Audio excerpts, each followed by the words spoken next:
Halo semuanya, selamat datang di channel Reviews. Kali ini, saya akan membahas alur cerita film The Pursuit of Happiness yang dibintangi oleh Will Smith. Yang menarik, kisah ini terinspirasi dari sebuah kisah nyata seorang pria bernama Chris Gardner yang berjuang bangkit dari kemiskinan hingga menjadi seseorang yang sukses. Tanpa berlama-lama lagi, mari kita mulai. Seusai mengantar putranya ke tempat penitipan anak, Chris naik bus dengan membawa sebuah alat medis besar dan berkeliling untuk menjualnya ke rumah sakit. Siang harinya, ia mengunjungi bininya, Linda, ke tempat kerjanya. Di sana Chris minta tolong ke Linda untuk menjemput anak mereka nanti sore. Si bini terlihat kesal, dia nggak terima kalau harus jemput dan ngurusin anaknya, terus balik kerja lagi habis itu. Malam harinya, Chris dan keluarga makan bersama. Sang bini kembali cari ribut dengan membahas kapan Chris bisa bayar tagihan pajak. Chris berusaha nenangin bininya itu. Tapi si bini malah semakin nyolot dan ninggalin Chris sambil gedebak-gedebuk. Suatu hari di jalanan, Chris bertemu dengan seorang lelaki kaya yang lagi parkir mobil mewahnya di depan sebuah gedung. Chris yang penasaran pun bertanya kepada lelaki itu, apa pekerjaannya? Ternyata, pria itu bekerja sebagai pialang saham. Chris bercerita kepada Linda bahwa ia akan mencoba melamar pekerjaan sebagai pialang saham di perusahaan Dean Witter. Bininya terlihat gak suportif sama sekali. Mereka pun kembali adu mulut. Linda nampak begitu stres karena ternyata sudah 2 bulan mereka telat bayar sewa rumah. Siang harinya, Chris mendaftar program pelatihan pialang saham. Dan sebelum masuk ke dalam gedung, ia menitipkan barang dagangannya ke seorang pengamen. Tapi memang dasar pengamen durjana, dagangan Chris malah dibawa kabur. Malam itu, Chris pun gak bisa tidur karena stres. Hari selanjutnya, Chris mencoba untuk menemui kepala HRD dan memberi formulir pendaftaran program magang pialang saham secara langsung. Di jalan, Chris melihat pengamen durjana yang nyolong barang dagangannya. Chris pun mengejar pengamen itu sampai dia kembali dapetin barang dagangannya. Sesampainya di rumah, Chris dan Linda kembali berdebat. Linda nampaknya sudah tidak tahan dengan keadaan ekonomi yang mereka hadapi. Suatu hari, Chris kembali nyegat Pak Kepala HRD untuk nanyain nasib pengajuan magangnya. Kelihatannya si Pak HRD itu udah lupa, dan dia beralasan harus buru-buru pergi ke suatu tempat. Chris pun tidak hilang akal. Dia bilang kalau dia juga mau ke tempat yang sama dengan Pak HRD, dan dia pun minta naik taksi bareng. Adegan pun berlanjut di dalam taksi di mana Chris sibuk ngajak ngobrol. Tapi si Pak HRD ini malah sibuk mainan Rubik Cube. Chris pun agak kesel karena dia ngerasa kok dikacangin gitu ya. Tapi si Pak HRD minta maaf dan bilang bahwa mainan Rubik Cube itu mustahil.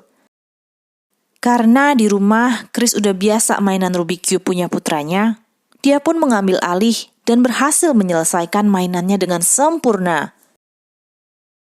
Alhasil, Pak HRD pun dibuat terkesima. Linda memutuskan untuk meninggalkan Chris. Chris berlari ke dalam rumah dan mendapati rumahnya telah kosong.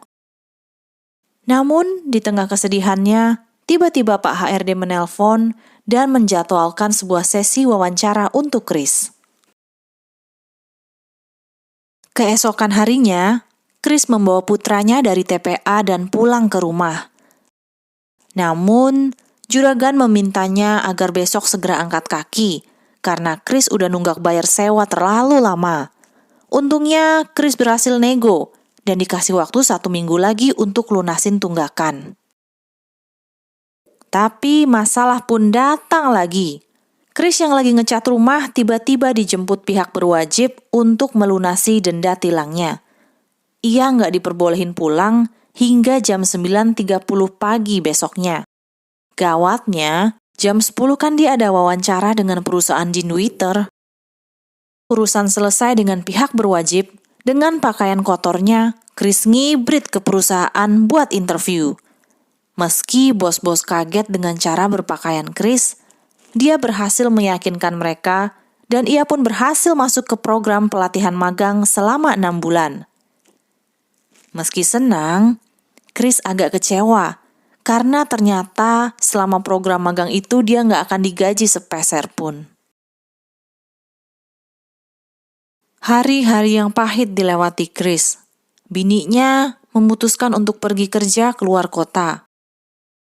Setelah diskusi baik-baik, Linda setuju untuk meninggalkan Christopher pada Chris. Chris dan putranya itu pun pindah ke rumah sewa lain. Suatu hari, Chris berhasil menjual barang dagangannya. Ia terlihat senang dan membelikan putranya sebatang coklat. Program magang pialang saham pun dimulai. Chris harus bersaing dengan 19 peserta lainnya selama 6 bulan untuk bisa direkrut jadi pegawai tetap di perusahaan itu. Ketika jam istirahat, di jalanan, ia melihat seseorang membawa barang dagangannya yang dulu tertinggal di stasiun. Sayangnya, ketika ia mengejar, ia malahan kena serempet mobil dan salah satu sepatunya hilang. Setiap hari, Chris dengan tekun mempelajari seluk-beluk dunia persahaman dan berusaha mendapatkan klien.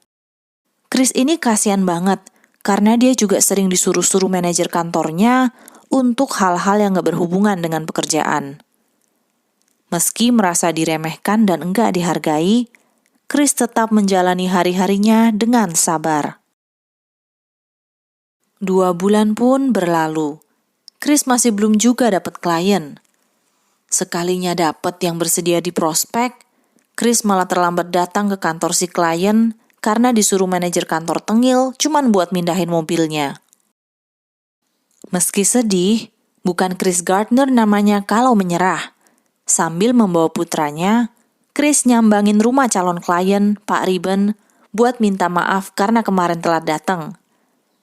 Untungnya, Pak Riben ini meski kaya raya, dia ramah dan baik. Dia pun ngajak Chris dan putranya untuk nonton bareng pertandingan football di area VIP. Di sana, Chris bisa kenalan dengan banyak teman Pak Riben yang tajir dan mendapatkan banyak kartu nama mereka. 4 bulan berlalu, Chris masih menjalani program magangnya dengan tekun, dan ia pun mulai berhasil menjual barang medis dagangannya. Semua sepertinya mulai berjalan lancar bagi Chris, hingga datanglah masalah baru yang sebenarnya masalah lama. Karena Chris belum bayar-bayar tunggakan pajaknya, pemerintah pun mengakses rekening Chris dan mengambil uangnya. Uang yang tersisa di rekeningnya kini hanya $21.33. Sambil nemenin putranya main di taman, Chris kembali melihat orang yang membawa barang medis dagangannya. Ia pun mengejar dan akhirnya berhasil mendapatkan barangnya kembali. Tapi sayangnya, ketika mau dijual, barangnya malah rusak. Hari Chris semakin berat ketika ia diusir juragan karena belum bisa bayar-bayar sewa. Malam itu, Chris dan putranya terpaksa tidur di sebuah toilet umum. Sambil memeluk putranya, Chris pun menangis terseduh-seduh.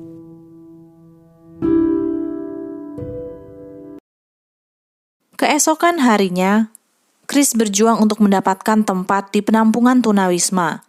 Ia hampir saja tidak mendapatkan tempat ketika seorang kakek tua nyelak antriannya. Untungnya, ada saksi yang melihat kakek nyolot itu memang nyelak antrian Chris. Malam itu, Chris pun bisa mendapatkan tempat untuk tidur. Akhirnya tiba juga hari ujian penentuan keberhasilan magang Chris. Karena Chris rajin belajar, ia bisa menyelesaikan tes dengan cepat dan membuat manajer kantor tengilnya cukup kaget. Uang semakin menipis. Chris mendonorkan darahnya dan mendapatkan imbalan $20 dari itu. Dengan uang yang ia dapatkan, Chris pun membeli sebuah komponen yang ia butuhkan untuk memperbaiki alat medis dagangannya yang rusak. Usaha Chris pun akhirnya membuahkan hasil. Barang dagangannya kembali berfungsi. Rumah sakit membeli barang itu seharga $250. Keesokan harinya, Chris dipanggil Big Boss untuk ke ruangannya. Di dalam ruangan, Big Boss bilang kalau Chris diterima kerja sebagai pegawai di Dean Witter. Mata Chris terlihat merah menahan tangis dan haru. Perjuangan kerasnya selama ini akhirnya membuahkan hasil. Tangisnya pun pecah. Adegan ditutup dengan Chris dan putranya yang berjalan bergandengan tangan.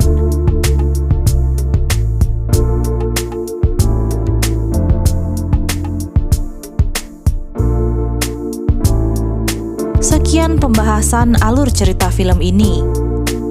Semoga kisah ini bisa menginspirasi kita untuk selalu gigih dan kuat ketika dihadapkan pada permasalahan hidup. Semangat terus buat Sobat Reviews, semoga kalian sehat dan bahagia selalu. Terima kasih.